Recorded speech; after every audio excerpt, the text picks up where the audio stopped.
साहेब चाहा गोपू मु तुम नाम एक नूतन व्यवसाय आरंभ करने चिंता करुच्ची कारण यही व्यवसाय तो मो ना पूर्व चली। आज्ञा किंतु मते तो व्यवसाय करबा आसे नहीं। अरे तू चिंता करनी गोपू सबकिछि मु संभाळे नेबी आ दरमा व्यतीत 15,000 टंका भी मिल जिवो। साहेब आपण संभाली नेबे तो पुणी की चिंता। ठीक अछि मते तुमर पैन एवं आधार कार्ड दियो आउ एठी साइन करि दियो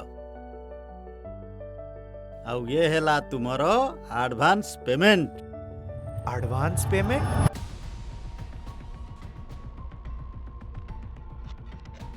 आज्ञा मते क्षमा कर दियंतु मु तुम मालिक को कहबा अनुसार कागज ऊपर दस्तखत कर देछि। हेई पारे तुमे यह करिना किंतु तुमे डॉक्यूमेंट को तो शेयर करिछो जहा द्वारा जीएसटी रो पंजीकरण एवं आईटीसी रो फ्रॉड हैला जहा कलाधन को जन्म देला एवं देश को आर्थिक क्षति हैला। मने रखंतु आपणकर आधार एवं पैन कार्ड भली व्यक्तिगत डॉक्यूमेंट गुडी को कहा सहित भी शेयर करंतु नाही। कोनोसी प्रलोभन रे पड़ंतु नाही। सतर्क रुहंतु सुरक्षित रुहंतु।